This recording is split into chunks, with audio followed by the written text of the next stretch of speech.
Dans ce podcast, je vais te parler de la place Jauverine à Lesneven. Il s'agit d'une grande place qui est desservie par les transports scolaires. Ils sont au total de 28 cars scolaires qui y passent chaque matin.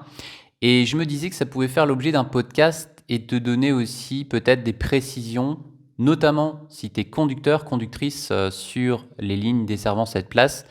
Et ça peut aussi intéresser des personnes qui ne connaissent d'ailleurs pas du tout ce secteur pour peut-être te dire qu'est-ce qui est bien, en tout cas dans l'organisation en place, et de mettre aussi en valeur cette place en termes d'organisation. Je te souhaite la bienvenue sur ce nouveau podcast avec ce numéro consacré à Lesneven place Jauverine. Nous, on se retrouve tous les jours en ce moment puisque je fais soit une vidéo, soit un podcast par jour et le dimanche en particulier avec une série qui me tient à cœur, c'est Quotidien Magazine ou un reportage. Donc reportage, c'est plus ce qui se fait à l'extérieur, donc c'est des reportages que je fais sur mon temps perso. Et les Quotidiens Magazine, par contre, c'est plus dédié à mon quotidien sur le travail que je réalise justement au quotidien. La place Jauverine, donc, qui est située à Lesneven, elle est desservie au total par 28 autocars scolaires. Donc chaque matin, 28 lignes passent par cette place pour déposer les élèves. Et je vais t'expliquer dans un premier temps l'organisation qui est menée pour que ce soit le plus fluide possible, le plus facile possible pour les équipes conductrices, conducteurs qui y arrivent. Et aussi, je mets à la place des clients, des voyageurs, donc notamment les collégiens et les lycéens, pour que si tu écoutes ces podcasts, tu puisses aussi te rendre compte de ce qui permet de renforcer notamment la sécurité des cheminements piétons, de la circulation des véhicules et aussi, je dirais, de la clarté des informations, surtout en début d'année scolaire. On a au total 3 équipes, 3 personnes, c'est pas des équipes, mais 3 personnes, donc une équipe de 3 personnes qui travaillent pour la commune de Lesneven, qui sont là tous les jours. Donc à chaque fois qu'il y a des transports scolaires, ils sont présents pour assurer la sécurité et surtout, et ça c'est important de le noter, pour faciliter le travail des conducteurs et faciliter aussi la sécurité des voyageurs, des lycéens et des collégiens. C'est organisé de cette façon pour faire en sorte justement que tout fonctionne bien.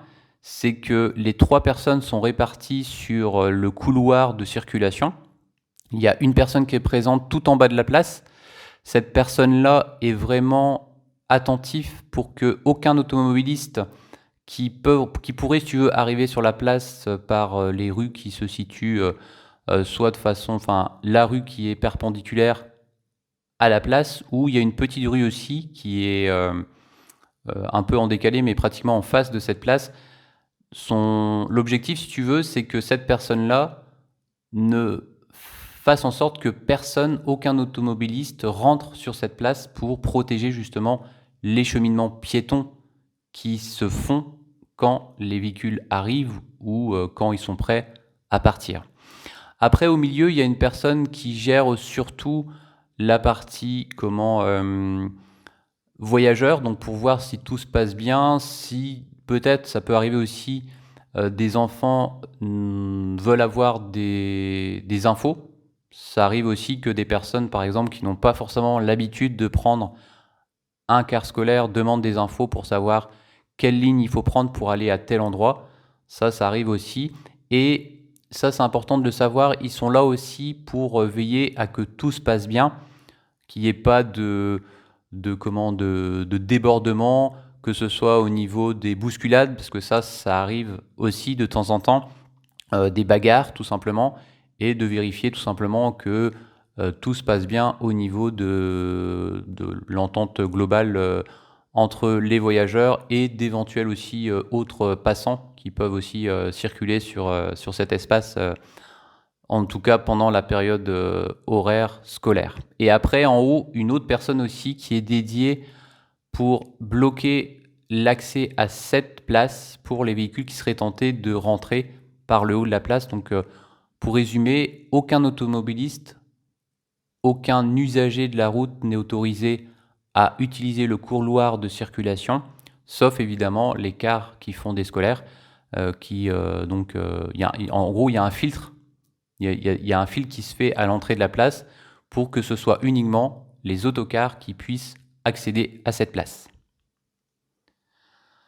En termes d'organisation, on va maintenant passer justement sur, toujours dans la partie théorique, mais sur la partie emplacement, pour que tu puisses aussi avoir un aperçu de la façon dont c'est organisé.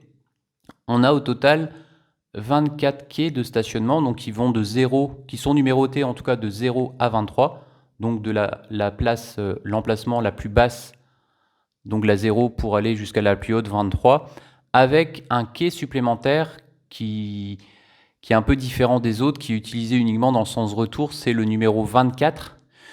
Alors ce quai, il est assez stratégique puisqu'il permet à l'autocar de fermer complètement l'accès à la place Joverine sur les trajets retour, et ce qui permet surtout d'aider l'agent de sécurité placé en haut, et ce qui évite, tu vois, que d'éventuels automobilistes seraient tentés de passer même avec la présence d'un agent de sécurité. C'est déjà arrivé. Donc là, le fait d'avoir un autocar qui bloque la place, ça permet vraiment de renforcer la sécurité pour éviter que justement des automobilistes passent par cet endroit.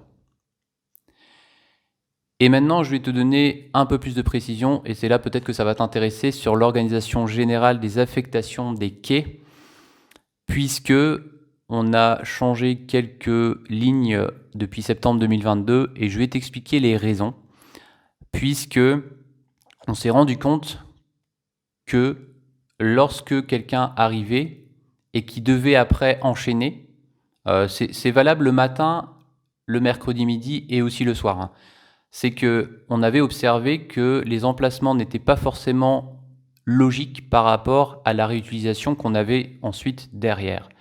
Je vais te citer un exemple, c'est la ligne 2510. Donc 2510, c'est le circuit de Bervin qui arrive le matin et qui enchaîne ensuite la ligne 2572. Alors si tu connais, c'est le départ de 7h55 de l'Aisne-20 pour aller jusqu'à Saint-Paul-de-Léon. Et là, il est assez juste ce service parce que une fois que tu arrives à la place Joverine, il faut vraiment que tu puisses partir à l'heure de Carmarthen, puisque tu transportes les élèves de Plouescat qui sont déjà assez justes pour arriver en cours dans de bonnes conditions. Là, je prends l'exemple par exemple de ceux de Saint-Joseph qui descendent à la place Fonfried, qui doivent ensuite rejoindre leur établissement à pied, où ça prend environ 5 minutes. Et le car, il arrive justement aux alentours de 8h25 et les cours commencent à 8h30. Donc c'est extrêmement juste. Et c'est pour ça que dans la logique, si tu veux, du fonctionnement, on a fait en sorte que cette ligne soit prioritaire et que quand elle arrive, elle soit en bas de la place pour pouvoir ensuite partir le plus vite possible, le plus facilement surtout possible, pour pouvoir assurer le 7h55 ensuite dans la foulée. Et d'autres lignes sont comme ça, je ne vais pas toutes les citer, mais le principe d'organisation, c'est que plus les lignes vont être réutilisées et plus la réutilisation va peut-être être un peu serrée, on va faire en sorte qu'elles soient en bas de la place. Toutes les lignes sur lesquelles justement il faut arriver tôt après, que ce soit le matin et c'est valable aussi d'ailleurs le soir, je pense par exemple à une ligne qui va terminer à la porte de Gouinou et après qui doit enchaîner à 17h30 de l'hôpital Morvan. Donc pareil, cette ligne-là, c'est une ligne qu'on considère, nous, comme prioritaire, vu que c'est assez juste avec notamment aux heures d'affluence, les bouchons qu'il y a sur Brest. Ça permet de gagner quelques minutes, des minutes précieuses pour essayer d'avoir un petit peu de marge dans la mesure du possible. Et pour continuer justement dans cette optique, il y a aussi à l'inverse des lignes qui n'enchaînent rien du tout. Donc c'est pour ça que si tu travailles par exemple au quart des Abers, les lignes 2041 à 2041 à 2045 ont été remontées dans la place. Au départ, c'était emplacement 11, 12, 13, 14, 15. Ça a été remonté parce que justement, on a prioritisé les lignes qui avaient des enchaînements serrés à être en bas de la place. Donc, ce qui fait que certaines lignes ont dû être décalées. Ensuite, on va peut-être parler des navettes, puisque la particularité de cette place Joverine, c'est que ce soit le matin ou le soir, on a des navettes après qui partent pour aller vers d'autres établissements. Je vais ici, entre parenthèses, te dire quand même que l'établissement le plus important avec le plus grand nombre d'élèves, c'est Saint-François Notre-Dame, et c'est cet établissement qui est situé juste à proximité de la place Joverine. Donc ces élèves-là n'ont pas de navette à prendre, sauf qu'à l'Aisne-20, il n'y a pas que cet établissement-là, il y a d'autres établissements, et il y a donc des navettes en place pour pouvoir les rejoindre le matin et pour pouvoir ensuite accéder à la place Joverine sur les sens retour. C'est pour cette raison que le matin aussi, tu as des lignes qui vont être positionnées différemment par rapport au sens retour. Parce que tout simplement, dans notre organisation, toutes les lignes qui sont, par exemple, avec enchaînement navette, vont être affectées à un quai spécifique en fonction de la navette que tu vas réaliser. Je vais te citer un exemple peut-être pour que ça soit un peu plus parlant. Celui qui fait la navette de Saint-Exupéry. Donc ça, c'est un bon exemple. On a la ligne par exemple 2107 qui arrive du Drennec, qui fait un départ à 8h06 du collège Saint-Exupéry. Ça signifie clairement que à chaque fois, donc tous les jours, cette ligne-là sera à l'emplacement 2 et elle fera avant la ligne 2107 pour que les élèves puissent avoir le repère du quai numéro 2 pour la navette du collège Saint-Exupéry. Donc dans notre organisation, toutes les navettes sont situées en bas de la place, et ça c'est important de le savoir, toutes les navettes en bas de la place, puisque ça évite d'avoir des sorties de véhicules avec des élèves qui seraient par exemple en attente d'une navette. Alors pour te donner peut-être plus de précision, les cars arrivent le matin, les derniers en général ils arrivent aux alentours de 8h10 approximativement, la dernière navette part à 8h12 et sur un créneau horaire, donc notamment surtout entre je dirais 8h05 et 8h12 justement, tous les cars qui se situent en haut de la place sont bloqués en quelque sorte, c'est-à-dire que tant que les navettes ne sont pas parties, ils ne peuvent pas partir. Ça permet surtout d'éviter, si tu veux, que des véhicules, par exemple, passent donc en bas de la place et qu'au même moment, il y a des mouvements d'élèves qui sont en attente d'une navette et qui pourraient, par exemple, provoquer un accident. Donc ça pourrait être... l'idée, si tu veux, c'est que les navettes sont situées en bas pour faire en sorte que les élèves déjà puissent avoir un bon repère. Ils savent exactement qu'il faut rejoindre le bas de la place pour prendre la navette. Et d'une part, pour faire en sorte que les cars qui sont positionnés plus haut ne partent pas tant que les navettes ne sont pas parties, pour éviter justement des flux de véhicules, alors que justement en bas on sait qu'il y a beaucoup d'élèves en attente de leur navette avec des mouvements. Donc c'est surtout pour sécuriser cette place, de favoriser un secteur pour les navettes et de faire en sorte que tous les véhicules qui sont en haut, qui arrivent entre 8h05 surtout et 8h12, ne partent pas tant que les navettes ne sont pas parties, puisque quand les navettes sont parties, il n'y a plus d'élèves, vu que tous les autres élèves sont rentrés dans l'établissement, donc Saint-François Notre-Dame, et que tous les autres cars, donc tous les autres navettes sont parties, donc il n'y a plus d'élèves, donc ce qui permet de sortir de cette place avec aucun élève autour, donc ce qui permet surtout de renforcer la sécurité. Et par contre, et ça c'est important de le savoir aussi, c'est que toutes les autres lignes qui arrivent plus tôt sont justement positionnées en bas de la place pour qu'ils partent aussitôt.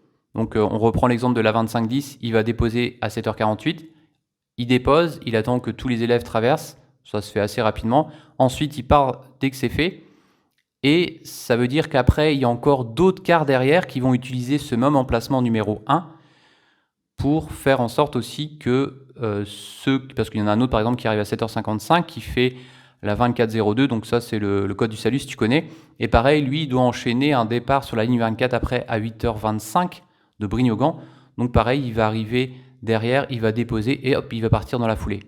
Et après il y en a une autre ligne qui va arriver et encore une autre, donc tu vois il y a 4 lignes au total rien que sur l'emplacement 1, Sauf que la dernière ligne qui va arriver va aussi faire une navette, ce qui va permettre vraiment de renforcer cet aspect de sécurité sur les élèves qui utilisent les navettes et les autres lignes, si tu veux, qui arrivent après et qui vont pouvoir partir seulement quand toutes les navettes sont parties. Et une autre particularité aussi, toujours dans cet aspect de précision, c'est que le soir, on a 2 horaires de départ. On a le départ de 16h38 et un départ à 16h44. Alors 16h38, il y a très peu de cars à partir. Et ça, ce sont des cars qui sont justement à réutilisation assez serrée. Donc il s'agit au total de... Alors avant, il y en avait 4, aujourd'hui il y en a 3. 3 lignes. Donc il s'agit de la 2402. Donc ça, c'est une ligne qui va enchaîner le 17h03 de Brignogan, qui est assez juste. Après, il y a le 2403 qui fait un service sur Plouidère et qui est en correspondance à Plouidère-Bourg avec d'autres lignes. Et pareil pour la 2404 qui est aussi d'ailleurs en correspondance sur Plouidère-Bourg. Donc il y a plein de particularités comme ça. Et c'est pour cette raison que ça a été organisé de cette façon. Et après, dans une autre partie aussi, je vais t'expliquer l'organisation qui est menée sur la logique surtout de cibler les communes par rapport au quai. Ce qu'on a fait, si tu veux, depuis septembre 2022, c'est ce qui a été aussi assez marquant. Là, j'insiste bien, je parle seulement des trajets retour. Il s'agit du mercredi midi et du soir. C'est qu'on a essayé de regrouper les zones géographiques, puisqu'il y a des lignes, par exemple, qui desservent plusieurs communes. C'est le cas à Ploudaniel, c'est le cas à Plouguerneau. Ce qu'on a fait, c'est qu'on a fait en sorte de mettre tous les autocars les uns à côté des autres, et ce qui permet, surtout en début d'année, de faire un équilibre plus facilement si on se retrouve avec des surcharges. Donc je prends l'exemple toujours de Ploudaniel. On a donc la ligne 2651, 2652, 2156-1 et 2156-2. Ces 4 autocars sont les uns à côté des autres, et ce qui permet déjà pour les nouveaux, les 6e qui sont un peu perdus, de plus facilement les guider sur un secteur restreint avec ces 4 emplacements. Et si par hasard on se retrouve confronté à des problèmes de surcharge, on va pouvoir trouver des solutions rapidement et basculer un élève ou plusieurs d'une ligne à l'autre plus facilement, vu que les cars sont vraiment les uns à côté des autres. Ce qui n'était pas le cas avant, vu que tu avais Ploudaniel 2 cars qui étaient en haut. Je pense par exemple à la 2156-1, à la 2156-2, alors qu'avant la 2651 par exemple était plutôt au milieu de la place Jovérine. Donc c'était une grosse évolution, surtout à partir de septembre 2022. Je pense qu'on a fait le tour de façon globale de cette place avec quelques exemples précis. Je ne vais pas te donner plus de détails parce que je pense que ce n'est pas forcément utile. Et on va justement s'arrêter là pour ce podcast. Et puis on se retrouve demain, soit pour une prochaine vidéo, soit pour un prochain podcast. Allez, à demain!